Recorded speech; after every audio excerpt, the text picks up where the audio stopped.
In 1922, British archaeologist Leonard Woolley made a discovery that would change everything we thought we knew about ancient Mesopotamia.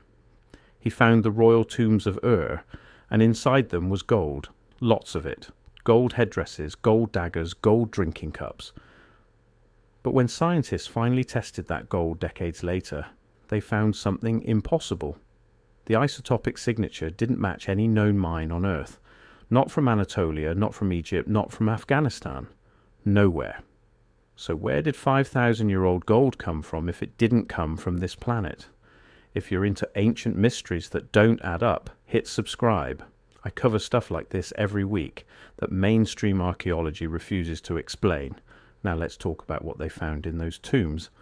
Leonard Woolley wasn't looking for gold when he started digging at Ur in 1922. He was looking for evidence of the biblical flood. The city of Ur sits in modern-day Iraq, about 150 miles south of Baghdad. It was one of the most important cities in ancient Sumer, dating back to around 3800 BC. Woolley had funding from the British Museum and the University of Pennsylvania, so he had time and resources. He spent 12 years excavating that site, and in 1926 he hit something that stopped him cold. A tomb, then another tomb, then 16 more. These weren't normal burial sites. The Royal Cemetery at Ur contained 150 burials, but only 16 of them were what Woolley called royal tombs. And those 16 were different. They had stone chambers, vaulted roofs, and an entrance ramp. When his team opened the first tomb, they found human remains arranged in specific patterns. Not scattered, not looted, arranged. Dozens of bodies, all wearing ceremonial clothing, all positioned like they'd laid down voluntarily. Court attendants, musicians, soldiers, all of them went into that tomb alive and died there. The evidence showed they drank poison. This wasn't a burial. It was a mass ritual sacrifice. Inside those tombs, Woolley's team found artifacts that shouldn't exist for that time period. We're talking about 2600 BC, the early dynastic period of Sumer. Gold was rare, gold working was primitive. So when they pulled out a ceremonial helmet made of a single sheet of hammered gold, shaped to look like a wig with individual hair strands engraved into it, archaeologists had a problem. The craftsmanship was too advanced. Queen Puabi's tomb alone contained a gold headdress with lapis lazuli and carnelian, gold hair ribbons, gold finger rings, and a cylinder seal made of lapis. Her body was wrapped in gold beads, thousands of them. The gold dagger they found had a blade made of solid gold with a hilt of lapis lazuli studded with gold nails. Who makes a weapon out of gold? It's too soft for combat, too heavy, too impractical. Unless the gold wasn't meant for fighting, unless it was ceremonial or symbolic or something else entirely. For decades, archaeologists assumed the gold came from known ancient sources. Anatolia, modern-day Turkey, had gold mines, so did Nubia in Egypt. Afghanistan had lapis lazuli, which often came with gold in trade networks. The assumption was that Ur's gold came through trade routes from one of these regions. Standard explanation, case closed, move on.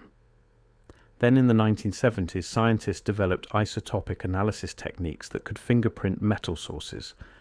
Every ore deposit on Earth has a unique isotopic signature based on the radioactive decay of elements like lead and uranium. It's like a barcode that tells you exactly where the metal came from.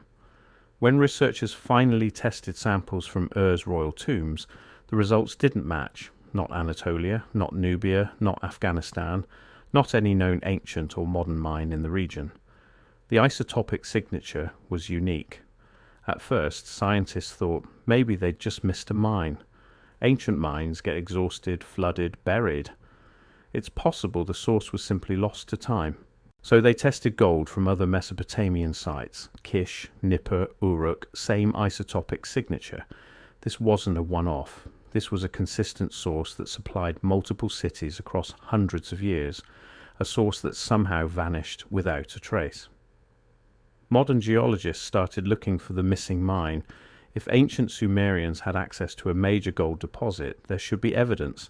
Mine shafts, slag heaps, tool marks, settlement patterns, something. They surveyed Iraq, Iran, Turkey, Syria. Nothing matched the signature. Then they expanded the search. Maybe it came from farther away. Central Asia, the Caucasus, even the Arabian Peninsula. Still nothing. By the 1990s, researchers had tested gold deposits from nearly every ancient mining region connected to Mesopotamian trade networks. None of them matched Ur's gold. There are a few official explanations. The first is that the source mine was completely depleted and all physical evidence was erased by thousands of years of geological activity. Possible, but unlikely. Gold mines leave traces. Even ancient Roman mines from 2,000 years ago still have visible workings today. The second explanation is that the gold came from a placer deposit, gold found in riverbeds, that's been weathered out of its original ore body. Placer gold can be harder to trace because it's mixed from multiple sources. That could explain why the isotopic signature doesn't match a single mine. It's a blend. But there's a problem with the placer theory. The quantity of gold found at Ur and other Sumerian sites suggests a major consistent supply. We're not talking about a few nuggets panned from a stream. We're talking about enough gold to outfit an entire royal court, multiple times over across generations. That requires either a massive placer deposit or a major lode mine, and neither has been found. The alternative explanations get weirder.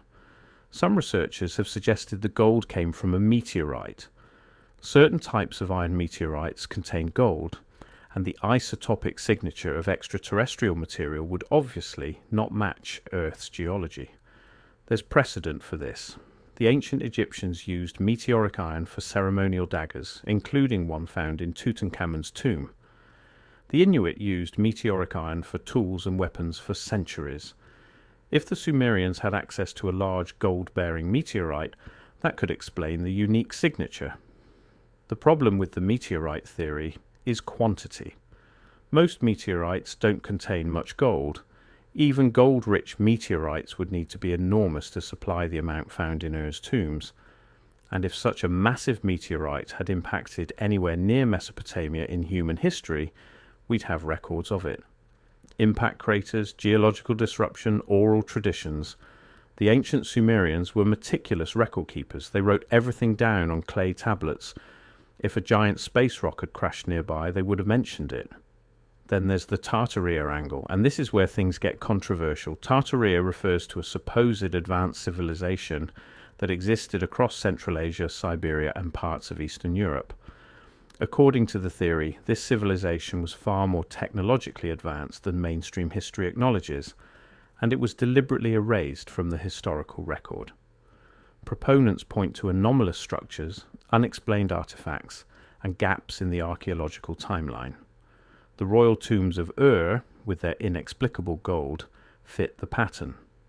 If Tartaria was real and technologically advanced, they would have had access to mining techniques, trade networks, or even metallurgical processes unknown to mainstream archaeology. The gold at Ur could have come from a Tartarian source transported through trade routes that no longer exist, or were intentionally hidden. The isotopic signature doesn't match known mines because those mines weren't on any modern map. They were part of a civilization that's been wiped from history. The evidence for Tartaria includes maps. Hundreds of old maps from the 16th through 19th centuries show Tartary or Tartaria as a massive empire covering much of Asia. Some of these maps label it as Chinese Tartary, independent Tartary, or Muscovite Tartary. Mainstream historians say these were just geographic labels for poorly understood regions, not evidence of a unified civilization. Tartaria theorists say that's exactly what you'd expect authorities to claim if they were covering something up. Architectural anomalies are another piece. Across Central Asia and Russia, there are structures that seem too advanced for their supposed construction dates. Buildings with massive stone blocks fitted with precision, similar to ancient megalithic sites in South America and Egypt. Underground cities, advanced water systems, and fortifications that suggest a highly organized, technologically capable society.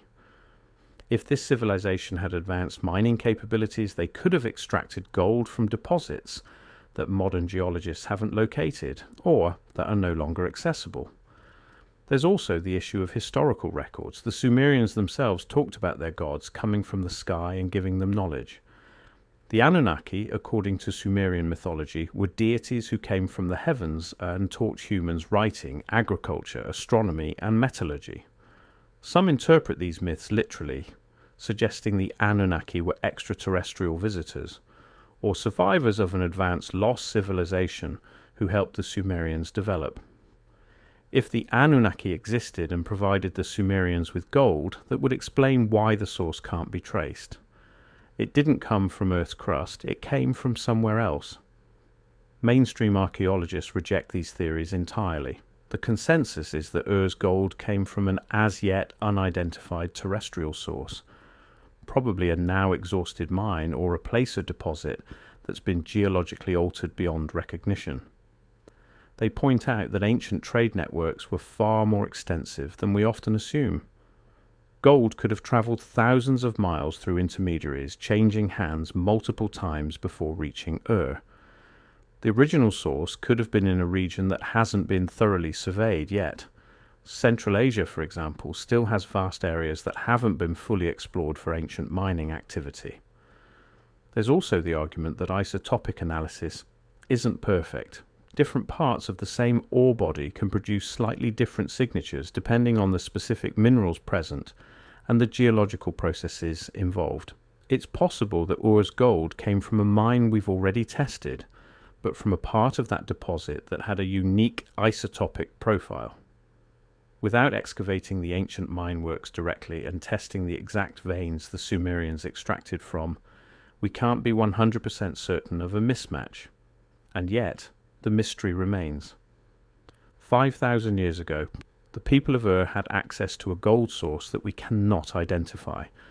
They used that gold for their most important rituals, their most sacred burials, their most powerful symbols of authority. That gold was valuable enough that they sacrificed human lives for it, sending dozens of people to their deaths to accompany it into the afterlife.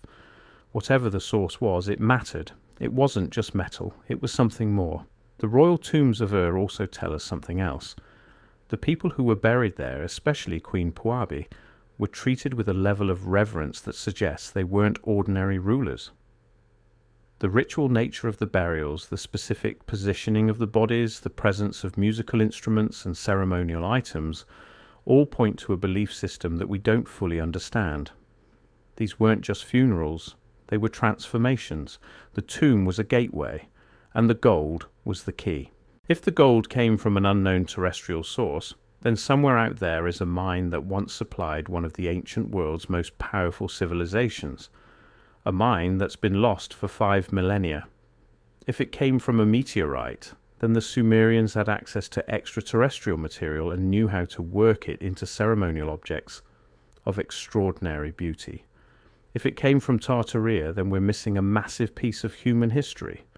And if it came from somewhere else entirely, from the Anunnaki or some other source we don't yet understand, then the implications are even bigger. Today, the artifacts from Ur's royal tombs are scattered across museums. The British Museum has Queen Puabi's headdress. The University of Pennsylvania Museum has the gold dagger. The Iraqi National Museum has several items, though many were looted during the 2003 invasion. Some have never been recovered. The gold itself, that mysterious, untraceable gold, sits behind glass in climate-controlled cases, still keeping its secrets after all these years.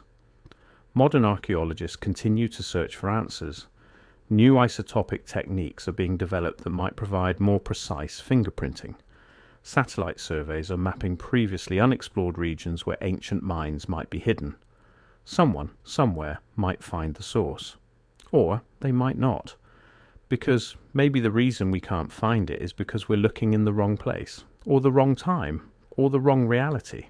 The gold of Ur doesn't fit into the neat narrative of human history we've been taught. It doesn't follow the rules of ancient metallurgy or trade networks or geological distribution.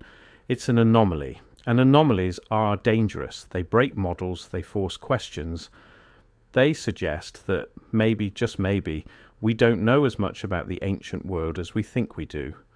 So where did the gold come from? Was it a lost mine, a meteorite, a forgotten civilization, a gift from the gods? 5,000 years later, we still don't have the answer. We only have the gold, gleaming under museum lights, silent and untraceable, and the bodies of those who died with it, their bones long turned to dust, their secrets buried with them in the desert sand. The mystery remains, and that might be exactly the way it was meant to be.